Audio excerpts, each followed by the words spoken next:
Shri millets जो हैं वो तीनों तरह के दोषों को बैलेंस कर देते हैं। यही समझने की बात है बस।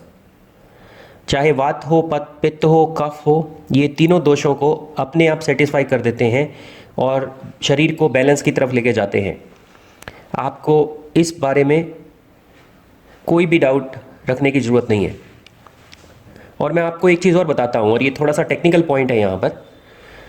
वात, पित्त और कफ ये हमारी समझ है एक तरह से। हम इसको इस तरह से समझते हैं आयुर्वेद में, लेकिन सच्चाई अलग है। और आप करीब करीब कितना समझ सकते हैं इसको? आप देखिए, इसकी समझ जो है वो करीब 90% जो है वो सच्चाई है, जितना हमें समझ में आता है। और मैंने इसको अलग तरीके से समझाने की कोशिश की है। मैं इसको अलग तरीके से डिज़ाइन कर रहा हूँ। मैं इसको माइक्रोबियल इम्बैलेंस, हार्मोनल इम्बैलेंस और ग्लूकोज इम्बैलेंस के टर्म्स में बात करता हूँ। तो आप समझ रहे हैं। तो ये वही चीज़ है, एनर्जी से केमिकल लेवल और उसके बाद माइक्रोबियल इम्बैलेंस लाइफ फॉर्म है। तो जब ग्लूकोज की बात करते हैं तो वो एनर्जी लेवल पे है, वो यानी वो बर्न करना पड़ता है। हार्मोनल इम्बैलेंस की बात करते हैं तो वो केमिकल लेवल पे है, पित्त बोल सकते हैं आप उसको। और कफ क्या है? जब पूरा सिस्टम आपका फंक्शन कर रहा है माइक्रोब्स के टर्म्स में। तो जिसको थोड़ा बहुत भी कॉमन सेंस है, थोड़ी बहुत भी समझ है, तो इन चीज़ों को आप कोरिलेट कर सकते हैं। और मैं इन सब चीज़ों के बारे में मैंने बहुत ज़्यादा सोचा है, और मैं इसको आधुनिक तरीके से लोगों के सामने रखने की कोशिश कर रहा हूँ। साइंटिस्ट जो हैं वो उसको अलग तरीके से समझाने की कोशिश करते हैं, और मैं आयुर्वेदा के प्रिंसिपल्स को लोगों के सामने लेकर आया हूँ। मैं टर्मिनोलॉजी अलग इस्तेमाल करता हूँ, क्योंकि ये इसका कोई तुक नहीं बनता आज के ज़माने में उसको उस तरह से समझाने का।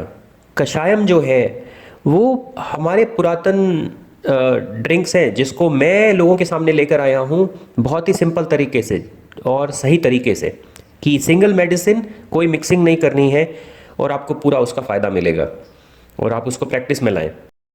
और वही लोगों को मैं समझाने की कोशिश कर रहा हूँ जितने भी आसान तरीके से हो सकता है।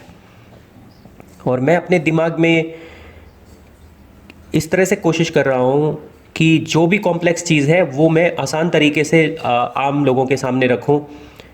और ऐसा नहीं है कि मेरे को इन सब चीज़ों की समझ नहीं है, मैं इन सब चीज़ों को टेक्निकली बहुत अच्छी तरह से समझता हूँ, लेकिन मैं उन चीज़ों को उस तरह से नहीं समझा रहा, क्योंकि वो बहुत कॉम्प्लेक्स है, बहुत ज़्यादा कॉम्प्लेक्स है। और किसी को जाके पित्त, वात, कफ अगर समझाएंगे तो बहुत मुश्किल हो जाता है। देखो, लोगों को तो ये भी समझ नहीं है कि मैं इस तरह का मीट खा लूँगा, मैं उस तरह का मीट खा लूँगा। और मीट के अंदर क्या कुछ होता है, केमिकल्स होते हैं, वायरसेस होते हैं, और इस तरह की चीज़ें हैं। अब जो लोगों को यही चीज़ समझ में नहीं आ रही, तो कहाँ से वो ये पित्त, कफ और वात वगैरह समझ लेंगे? और ये सारी चीज़ें नॉन मटेरियलिस्टिक हैं, ये बहुत कंसेप्चुअल लेवल पे हैं ये। तो मैं इसको आसान करने की कोशिश कर रहा हूँ लोगों के लिए, ताकि उनको सबको बहुत अच्छे तरीके से समझ आ जाए। और आयुर्वेद कंसेप्ट बहुत ज़्यादा कंसेप्चुअल है और नॉन मटेरियल है, और ये बिल्कुल ही अलग तरीके की समझ है एक। और इसके लिए बहुत ज़्यादा ज्ञान, बहुत ज़्यादा पेशेंस और बहुत ज़्यादा समझ की ज़रूरत है इस चीज़ को पूरी तरह से समझने के लिए। ही इस चीज़ को पूरे खुले दिमाग से अगर समझ रहे हैं तभी आपको ये चीज़ समझ में आएगी, और बहुत ज़्यादा इसके लिए एनर्जी और समय की ज़रूरत पड़ती है इसको समझने के लिए। ये बहुत कॉम्प्लेक्स सिस्टम है अपने आप में। और आजकल हो क्या रहा है, जो आयुर्वेदा के ये जितनी भी दुकानें हैं या जो ब्रांड्स हैं, वो क्या करना चाह रहे हैं? वो अलग अलग तरह के बस मिक्सचर बेचना चाह रहे हैं और कुछ नहीं कर रहे हैं। और वो एक तरह से जो एलोपैथी का सिस्टम है उसी को आयुर्वेदा में ला रहे हैं, बस पैकेज बना के उसको भेजना है। यही प्रॉब्लम हो रही है। तो ये दोनों चीज़ें रिलेटेड हैं आपस में, आयुर्वेदा या सिद्धि धान्य।